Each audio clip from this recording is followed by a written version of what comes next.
Okay, this video is going to be specifically about letters to font. You can get there by going Inkstitch Font Management Letters to Font.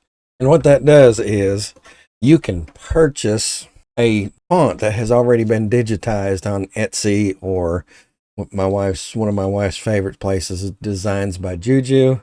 You can purchase the digitized fonts, and they'll usually come in the form of .pes, .dst, etc. And right here's the file formats that Inkstitch will recognize: PEC, PES, EXP, DST, JEF, BP3, SVG.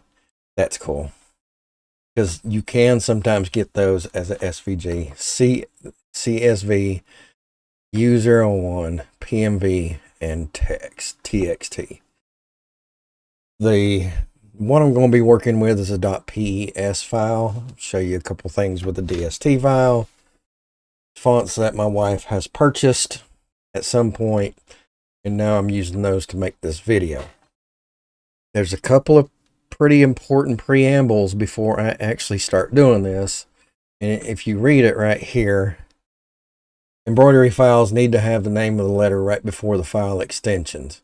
That means the last letter is what is going to be associated to that letter, glyph. In other words, uppercase A.dst or example underscore font underscore uppercase A.dst. Those will both be recognized as the letter A. This is important because when you get, I gotta find it now. Okay, when you get an embroidery file and most of the time you unzip it, it will have symbols.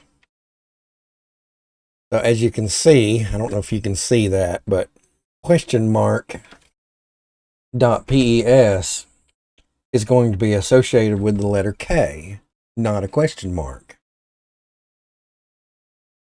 Question mark right there. Period.pes is going to be associated with the letter D, as in dog, instead of period, because you can't do a period dot DST.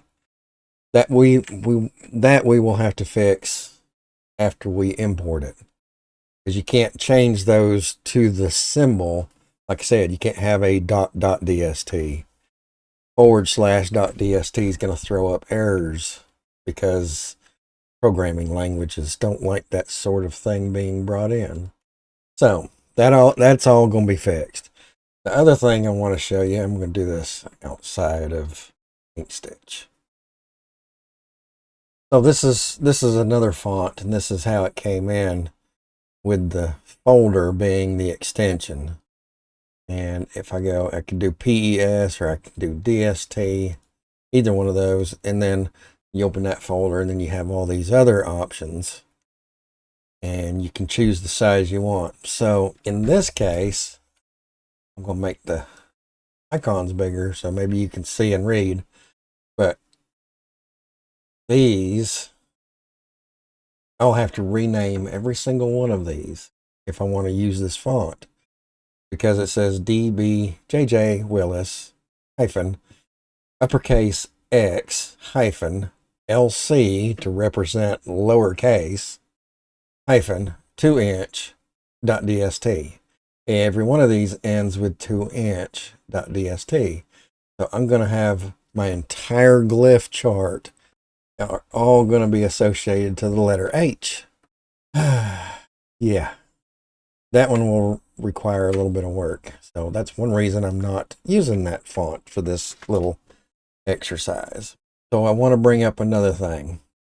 One of the main benefits of bringing in fonts this way is somebody else did all the work to convert that font into a digitized font ready to be embroidered, which is great. The problem is, the downside of that is somebody else did the work to create the digitized font.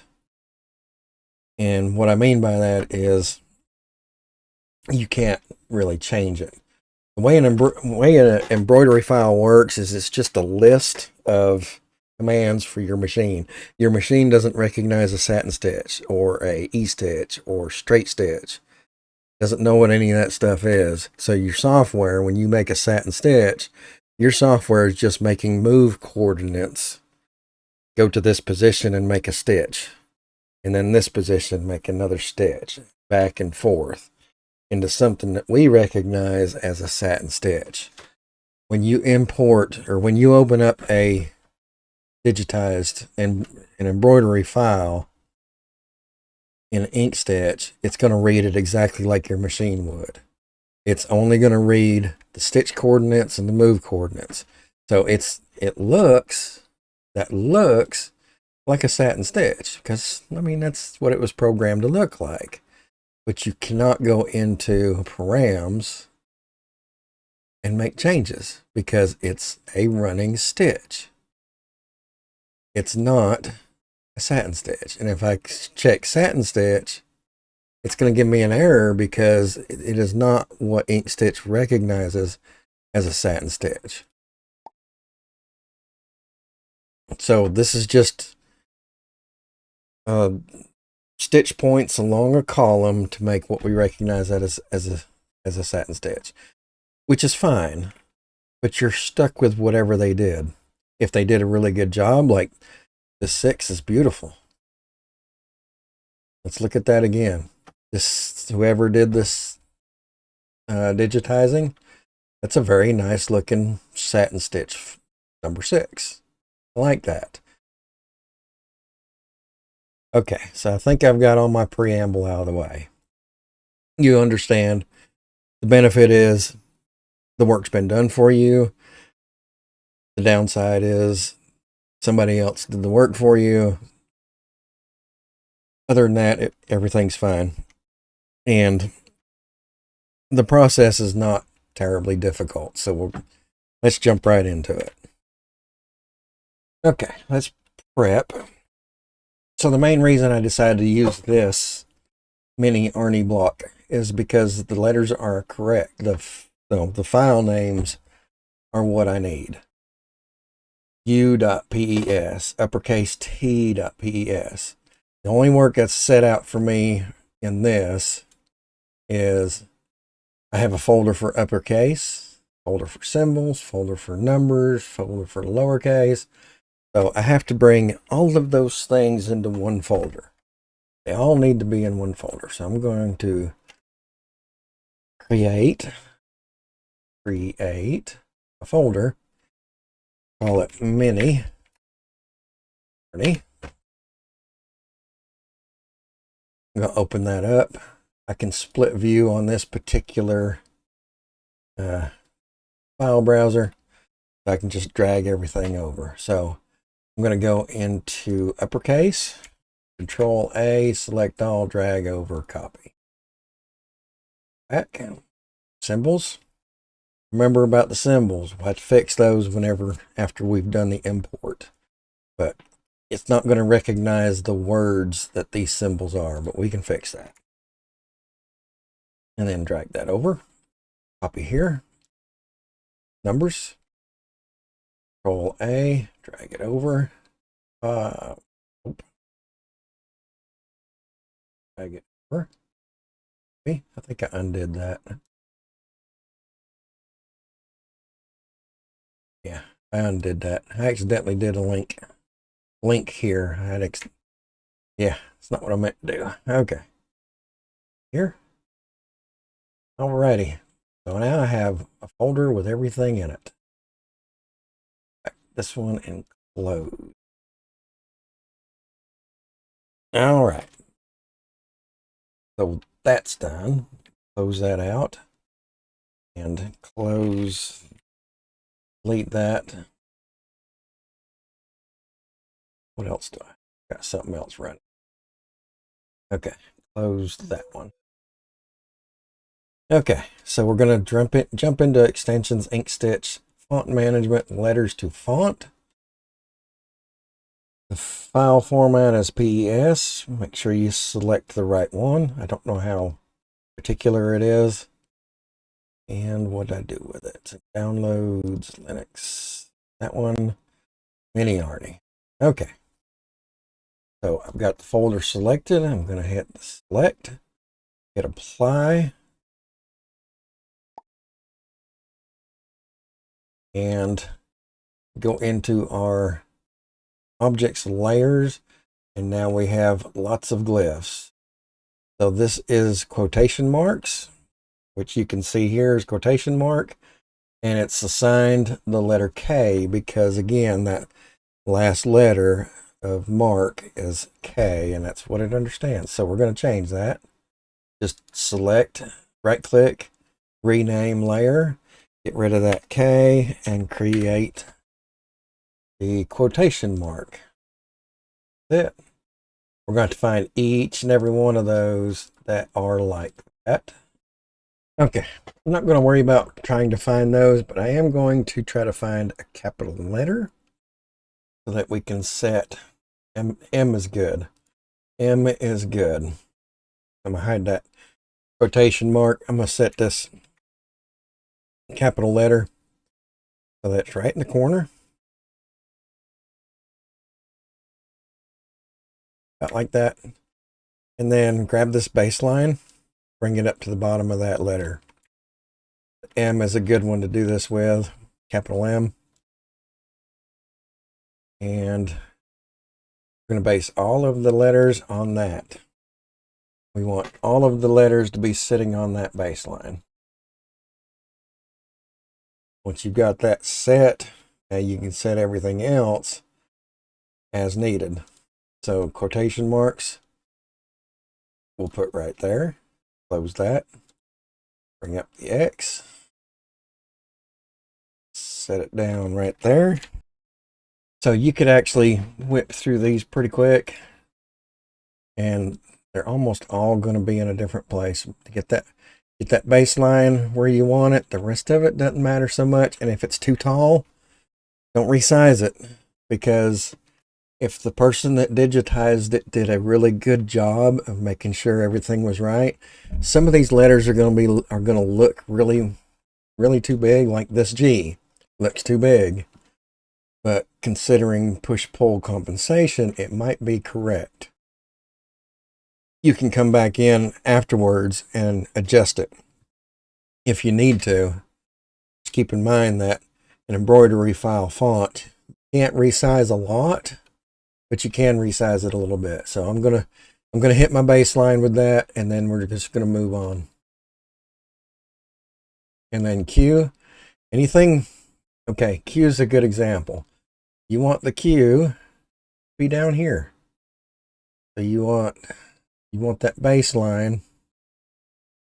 You want that baseline to line up where you want that Q to line up. So that lowercase q needs to actually go under the baseline and sit right there. So that's a good one there. Good example there. Hit the wrong one. 2.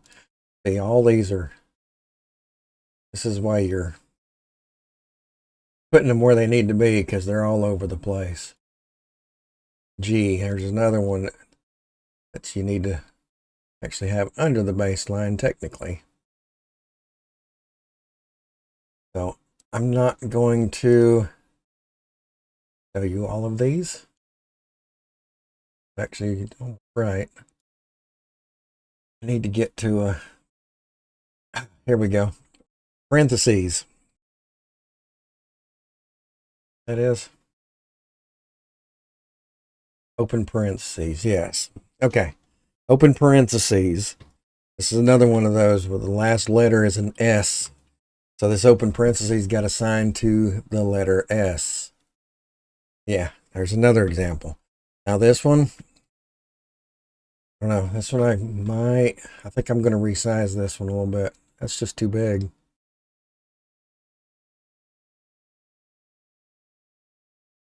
Okay, and we'll go with that. So I need to remember that it's just a little bit higher than the top, so that I can make the other direction, the close parentheses, match up. But I'm not going to record this all the way through, because you know what I'm doing here. I mean, yeah, this I'm going to resize a little bit.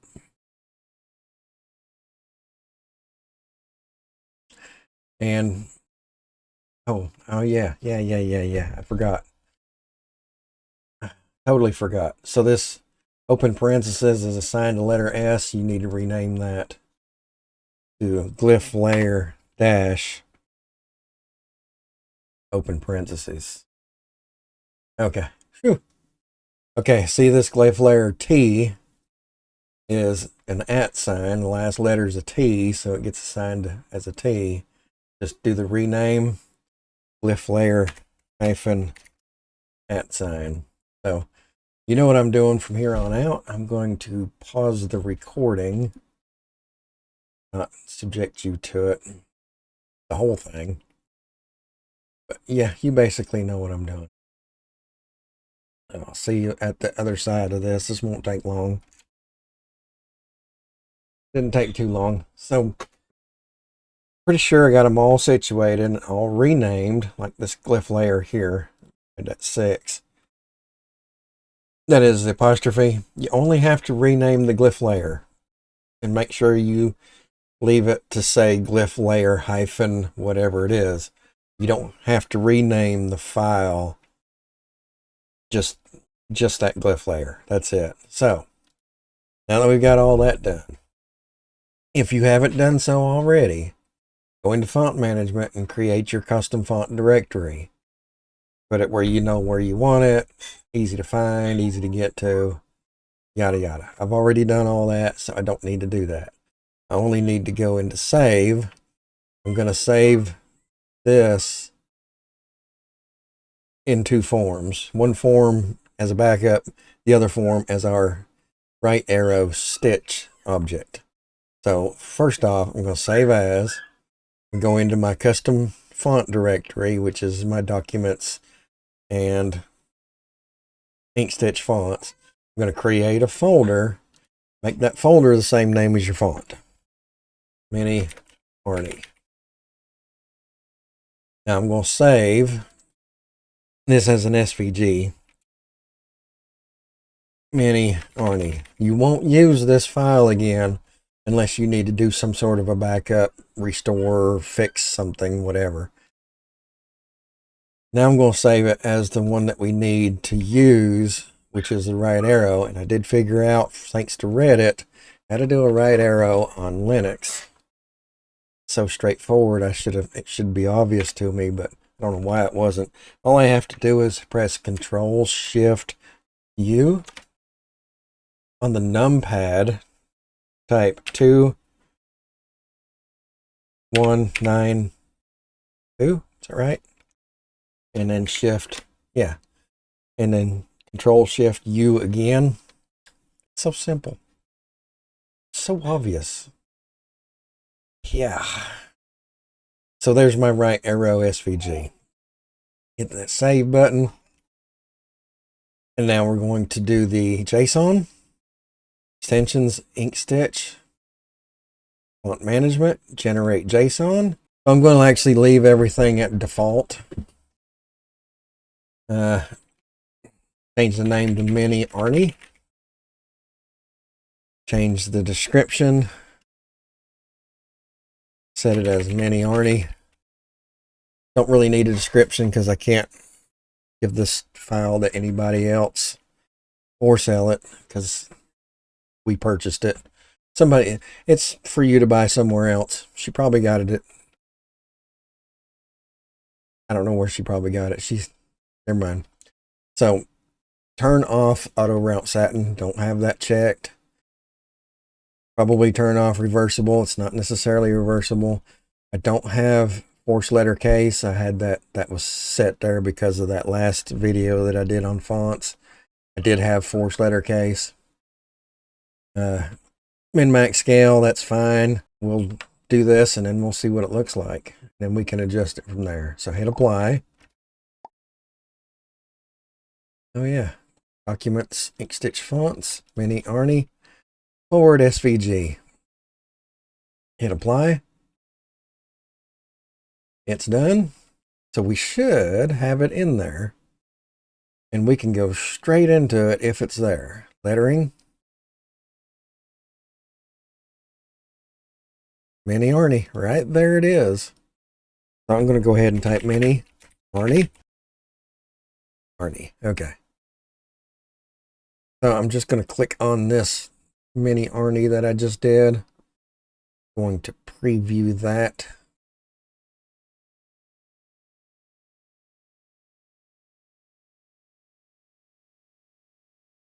Go fast.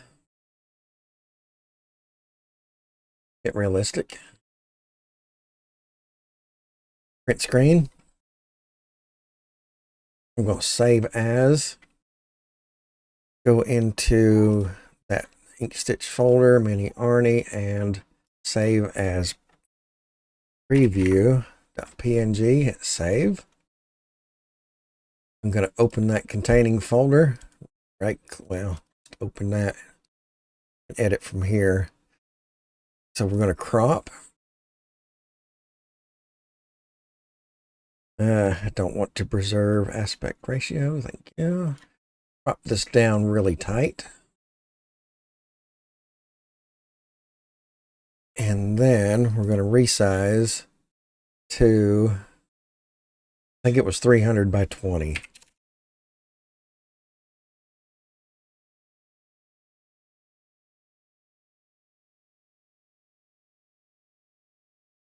Hit save. Now we should have a preview. Close that out. Close that out. Close that out. Now we should have a preview of our mini Arnie. Lettering. Inkstitch. Mini Arnie. There's our preview. There's our new font. So definitely a lot less work than making your own font. Some limitations there. I need to make sure I remove this because that's how you add a pre-digitized font. But that's it for now. Thanks for watching.